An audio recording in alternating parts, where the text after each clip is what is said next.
chance de fréquenter un lieu historique magnifique, la cathédrale d'Albi, avec son orgue unique. La première rencontre avec un orgue, c'est la première rencontre avec un disque d'orgue. Et j'ai été complètement ébloui par le son de l'instrument. Mon grand-père paternel était organiste. Il était élève de Louis Vierne, l'organiste de Notre-Dame de Paris. J'avais un vieil oncle qui improvisait à la messe, dans le même style qu'au cinéma. L'instrument ici est une reconstitution de l'orgue tel qu'on pouvait l'avoir à la fin du XVIIIe siècle. Donc c'est un instrument tout à fait idéal pour bien sûr interpréter la musique baroque française.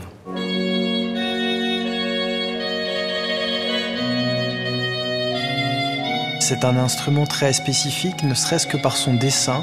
Contrairement aux orgues de l'époque, n'est pas du tout rectiligne, mais très curviligne. Un instrument qui porte des sculptures d'instruments de musique, ce qui est très très rare, qui montre que cet orgue s'inscrit dans un lieu musical. Louis XIV souhaitait que la musique ici à la Chapelle Royale soit la plus belle musique religieuse d'Europe.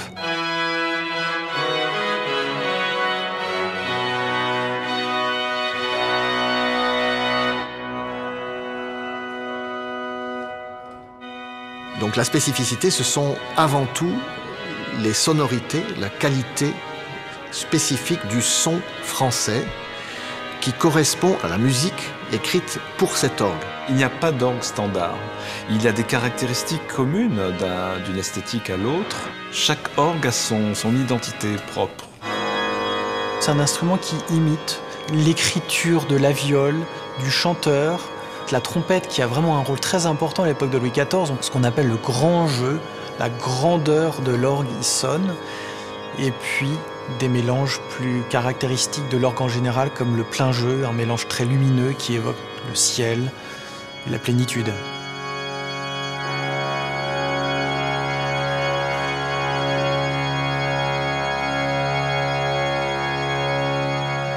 Il y a une majesté, il y a quelque chose bien sûr de grandiose, mais en même temps, il y a aussi une poésie et puis un aspect mystique certainement qui n'est pas à négliger. Pour nous quatre, les organistes, s'asseoir au clavier de cet orgue alors que François Couperin lui-même, parmi d'autres éminents musiciens de l'histoire, se sont assis avant nous devant ces claviers, j'y pense à chaque fois que je viens ici, bien entendu. C'est un privilège et une chance de pouvoir être organiste ici, parce qu'on est en prise directe avec l'histoire. Mozart est passé par cette chapelle aussi qu'il a joué notre orgue. On se sent tout petit, mais en même temps rempli d'émotions. C'est un voyage dans le temps, dans l'histoire. Cette unité entre ce lieu et le répertoire est absolument extraordinaire.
J'ai toujours aimé la musique. J'avais demandé à mes parents tout petits de jouer du piano. J'ai joué du piano, puis j'allais à la messe et j'étais toujours retourné parce que d'où sortait de la musique, ça m'intriguait. Un jour, j'ai demandé si je pouvais monter à la tribune et l'organiste, qui était une dame charmante, m'a dit oui, bien sûr. Puis j'ai posé les mains sur le clavier. Ça m'a donné envie de jouer de l'orgue.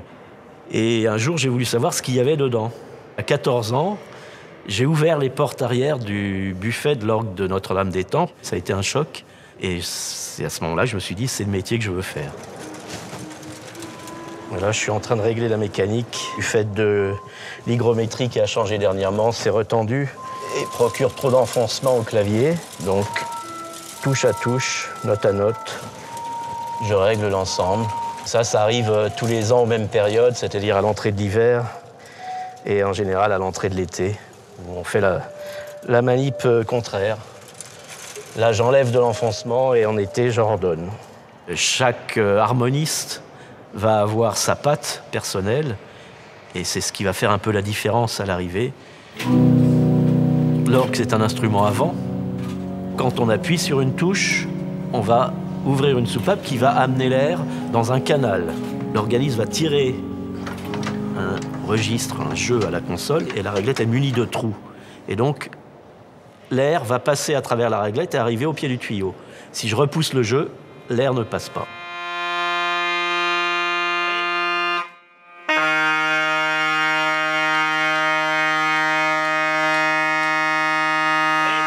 Il y a la montre de 8, le bourdon de 8, la flûte, le nasard, la tierce, tout ça, ce sont des jeux de fond.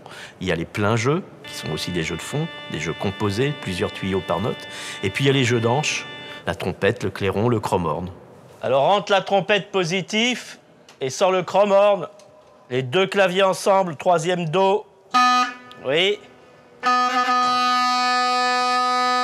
Chaque jeu ayant son timbre propre, et on peut à plaisir, varier les combinaisons de jeux entre elles. Et donc ça, c'est le travail de l'organiste. L'organiste, il a à sa disposition une palette sonore ou des épices, et puis il va faire son plat en tirant chaque jeu comme il le souhaite.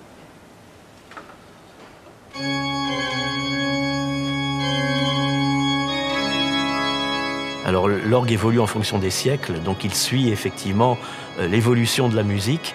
Alors est-ce que c'est l'orgue qui fait évoluer les musiciens ou est-ce que c'est les musiciens qui font évoluer les facteurs d'orgue?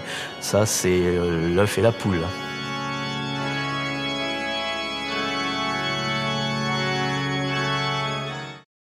Vous savez, on ne peut jamais lutter contre les murs qui parlent. Cette chapelle est le fleuron du château de Versailles. Elle est authentique en tout point. Et les murs sont là pour nous renvoyer nos propres turpitudes. Et si on veut être audacieux, on se les prend en pleine face.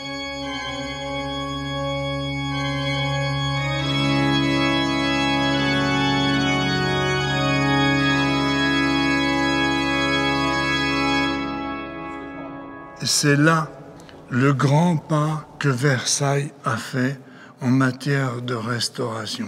On conserve de multiples façons. D'abord, on conserve l'objet. Si l'objet est ruiné, on en refait un autre dans les mêmes matériaux, avec les mêmes outils, avec la même démarche. Dans l'atelier de Bertrand Cattiot et de Jean-Loup Boisseau à l'époque, eh bien, c'est le même esprit.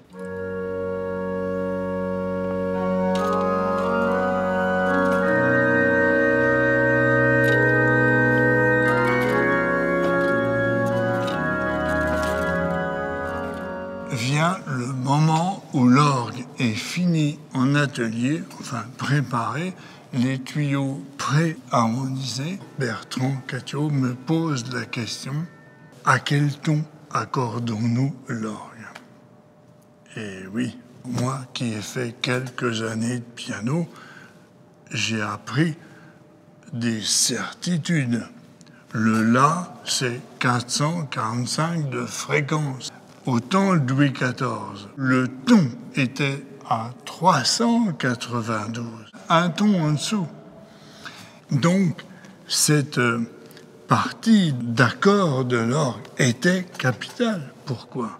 Ça veut dire qu'on va couper les tuyaux à une bonne hauteur et on ne pourra jamais y revenir.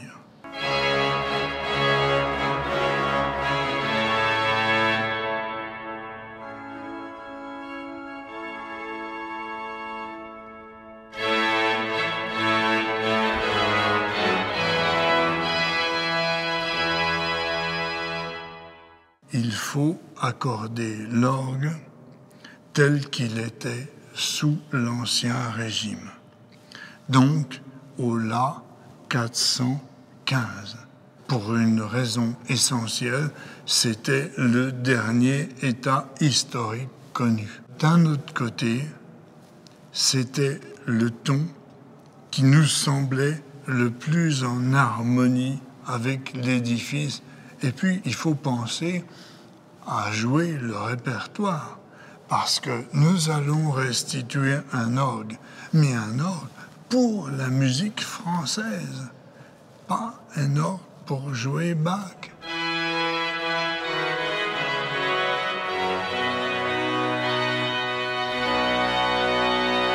Le chantier avance et il faut donner une couleur à l'orgue. Laquelle? Ça s'appelle le tempérament.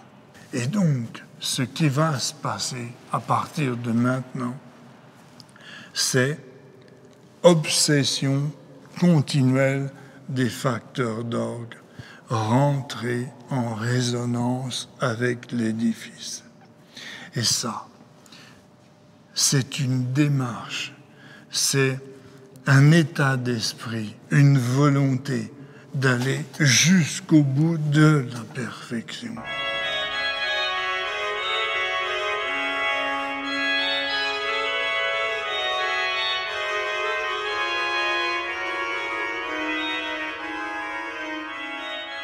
À partir de ce moment, tout est venu naturellement et l'orgue s'est construit de jour en jour.